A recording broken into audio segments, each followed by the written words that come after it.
And hello guys, once again, welcome back muli sa ating channel, Chloe TV. Maligayang pagbabalik.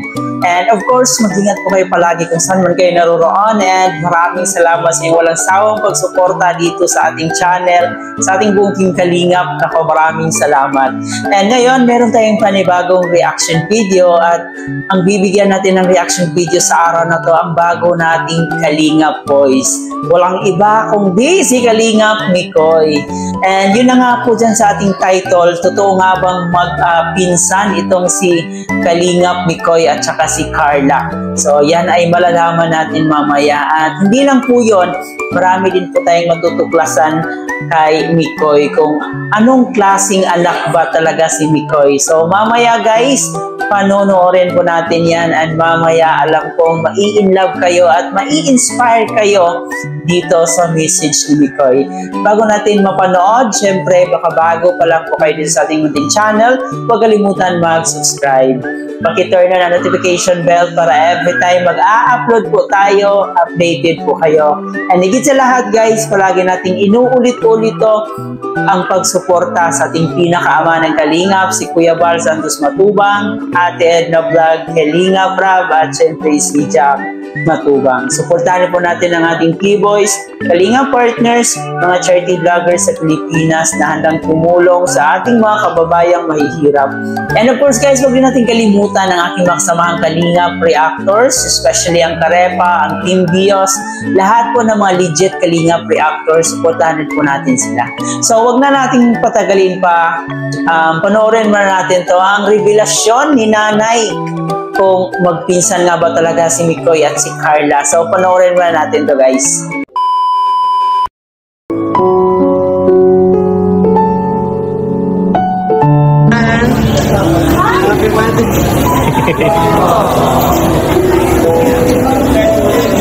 Happy Mother's Day, tita. Grabe naman si Mikoy. Wow! May chocolate pa. Uy, may chocolate pa. Siyempre, mas may importante pa dyan, bro. Wala naman, no? Nagtatapo, bro. Nagtatapo, bakit? Sabi niya, hindi man lang daw ako hindi man lang daw ako na... Nagbati. Nagbabati. Natin kanina, pero wala man lang daw akong ka-effort kanina. Si mama, hindi naman sanay na gano'n ako na, kasi every time na may okasyon, mapa-birthday niya, Valentine's, lalo na kapag Mother's Day, lagi tayong ganito. Okay. So kahit hindi pa tayo vlogger, ganito na tayo kay mama. Lagi yan. Grabe naman, Nay. Sana yun. Grabe. Nay, chocolate po tapos flower. May kulang pa po yata, Nay. May kulang pa po yata. Cash pa po. Oo, man. Ano na yan? Ano tawag doon? Sa bouquet? Flower bouquet na yan. Money bouquet. Money bouquet. Yan, no? Dito na ba tayo, bro? Okay na lang yung dinner. Okay, tingnan mo nga yung reaction mo kanina, di ba? Oo. Hindi na ako nag-joke sa reaction mo, pero yung mukha mo, yung sarana, yung nagulat. Ay, siyempre, sabi mo, mahanap ka lang yung ano. Ay, talagang plan niya.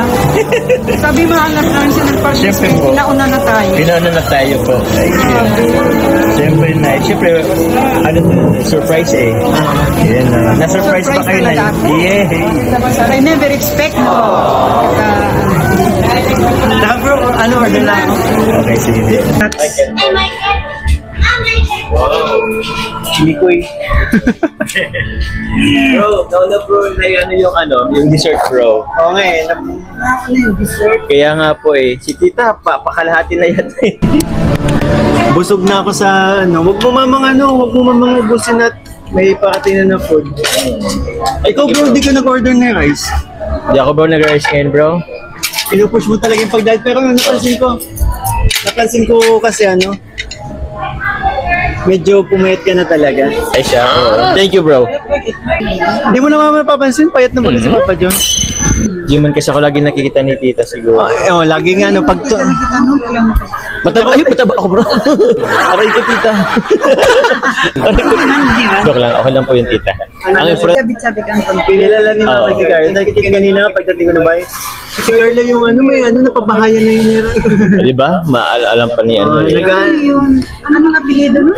Tupular po. Kaya mga kamag-anak yun ni husband. Ay siya po, mga tupular. Sa may ano po kasi siya tita, Tarum. Pambuhan sila. Pambuhan. Oh bro, Pambuhan, malapit din yun sa Tarum. Ako mag-anak ko ba si Carla? Pwede bro, pwede po. Yung mga, yung si husband, nandun ang family niya.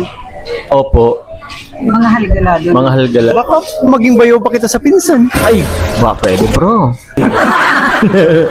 Medyo malayong ano yun, minsan. Mga kamag-anak ba natin Tupular? Sige po tita, itanong natin yan. Tanong natin yan, pag nagkita. Yun, sa mga ano pala, singit ko lang. Gusto ko lang batiin bro, yung mga mamis na nanonood, Happy Ayun, Mother's Day din po. Sana naging masaya po kayo sa araw ng Mother's Day. Happy Mother's Day po. And bro, sa mother mo pala, Happy Mother's Day po kay tita. Thank you bro. So nga, yun lang.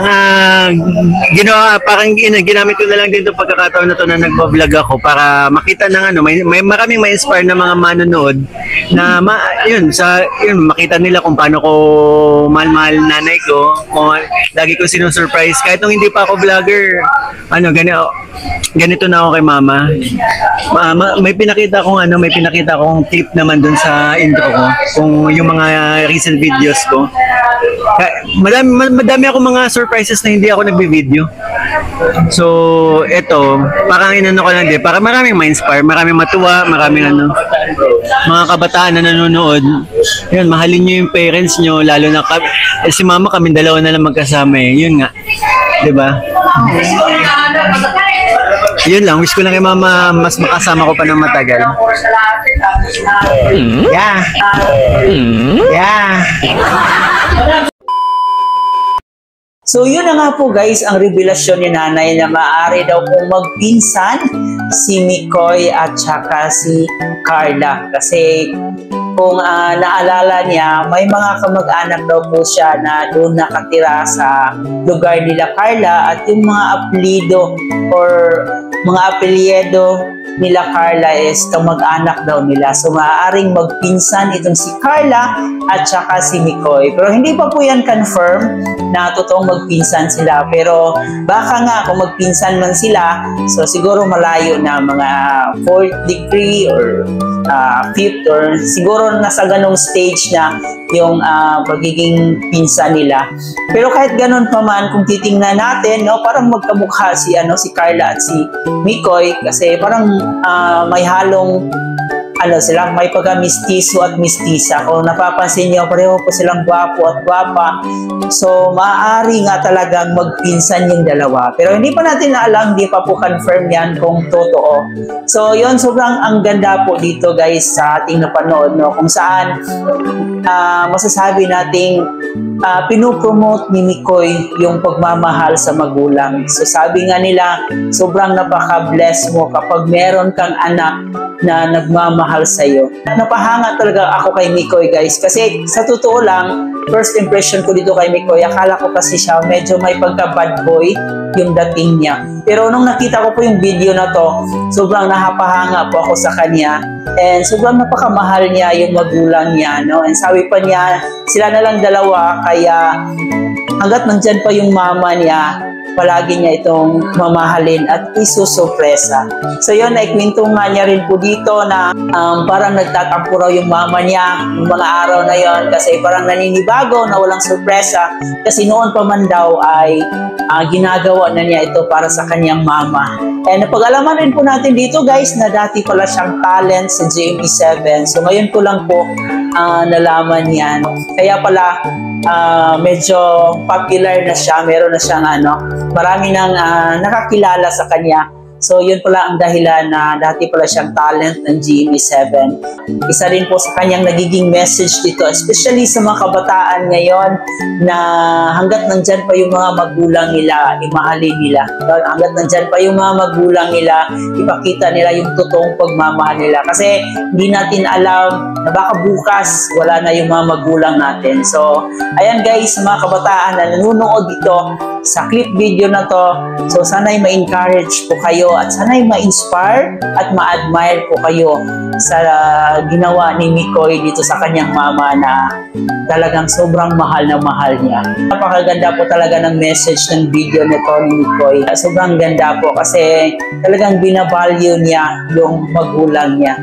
Yun na nga, officially na rin pong kalingap si Mikoy, no? Kasi parang nagpaalam na po siya ni Kuya Bal, and yun, officially na po siyang kalingap. So, supportahan po natin siya guys sa kanyang journey dito as kalingap partners, Keyboys, na supportahan natin yung pagcha-charity niya.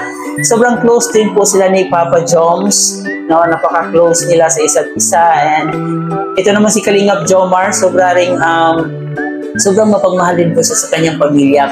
Kaya masasabi natin the same feather flock together talaga yung magkakaibigan kasi pareho po silang mabait at mapagmahal sa pamilya.